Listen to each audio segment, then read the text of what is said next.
Thanks, Caroline. Sure. I wanted to just clarify once and for all the Qatari jet, the sale, or the gift, because the Qatari government is asking the U.S. to clarify that the jet's pending transfer was initiated by the Trump administration. So is this something that the White House is going to do?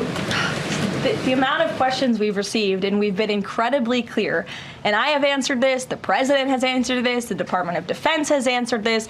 This is a government-to-government gift transfer from the Qataris to the Department of Defense, to the United States Air Force. It is now in their hands, and for further details on where that stands, I would defer you to the Department of Defense and the United States Air Force. I have nothing more for you on that.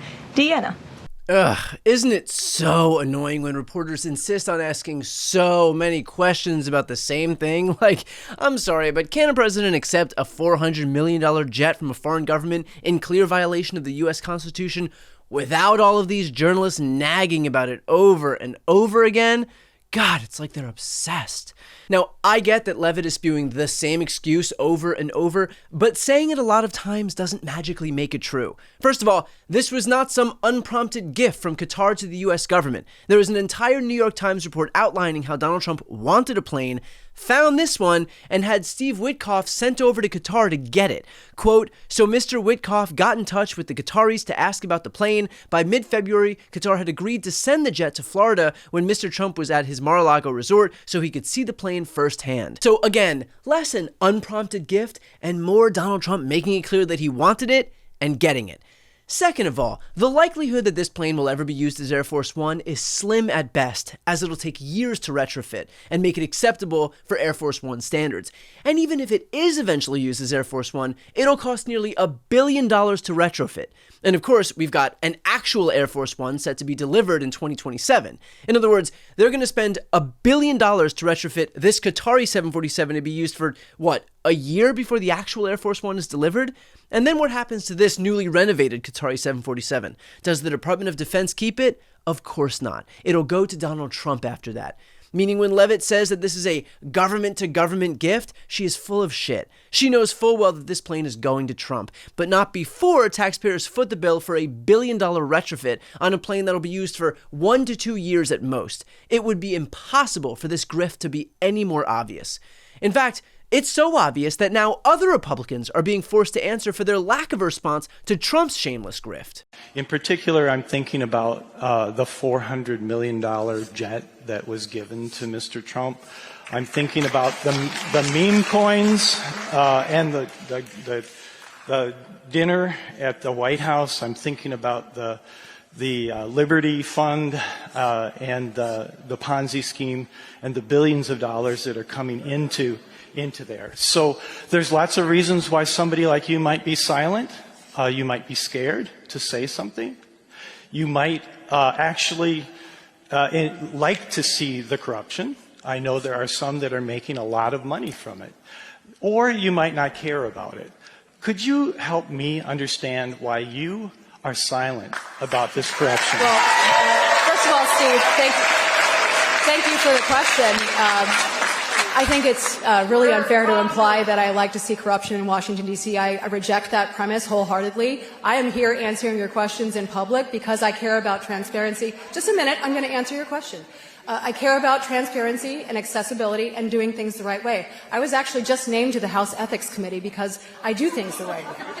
That is a committee that is evenly balanced. It's Republicans and Democrats 5 and 5, and we have to, in many cases, look at very serious allegations against our colleagues and police them from doing the right thing. So I'm answering your question. Steve, I'm answering your question. You may not like my answer, and if that's the case, then that's your right to not like my answer, but I'm answering your question. So one of the things that I did to lead by example here, so that my constituents know that the decisions that I am making, because I am accountable to all of you. Many of you probably didn't vote for me, some of you probably did.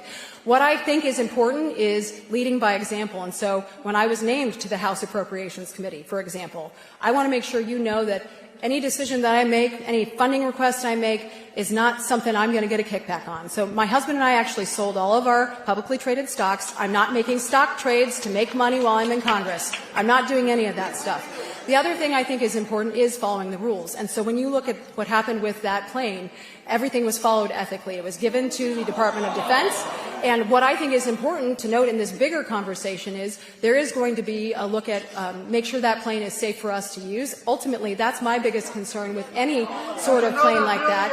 If it's received from a foreign entity, we need to make sure the rules were followed and that there are no spy materials available on the plane. Hear that? Representative Ashley Hinson rejects the premise that she likes to see corruption. She doesn't like it. She merely facilitates it, all at the hands of Donald Trump. Now, to be clear, since this beacon of integrity and ethics is claiming that all of the rules were followed, no, this was on no planet legal or constitutional. In fact, here's the plain text of the Constitution in black and white. No person holding any office of profit or trust under them shall, without the consent of the Congress, accept any present, emolument, office, or title of any kind whatsoever from any king, prince, or foreign state. Nobody in federal office can, without the consent of Congress, accept a present, an emolument, which means a payment, an office or a title of any kind whatever from a king, a prince, or a foreign state. Well, this is very clearly a present from a foreign king and a foreign state, and he does not have the consent of Congress. We want him to come in. He can make whatever case he wants for why he should be able to keep it. But guess what? It's not up to him.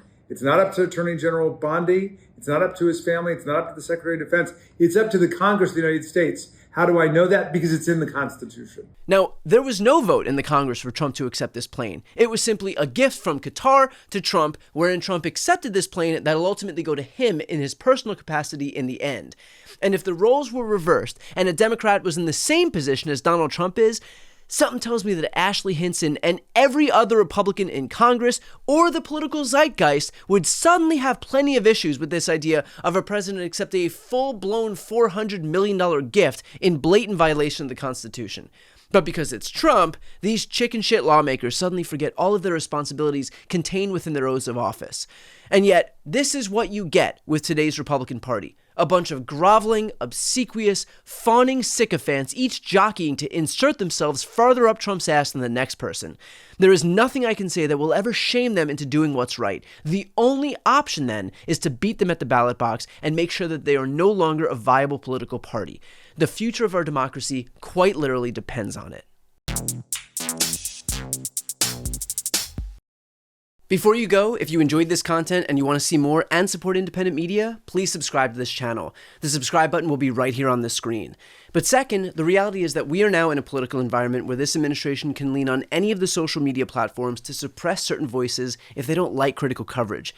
That means my longevity here is in the hands of a few tech billionaires who are already making it clear that they are willing to cater to this administration.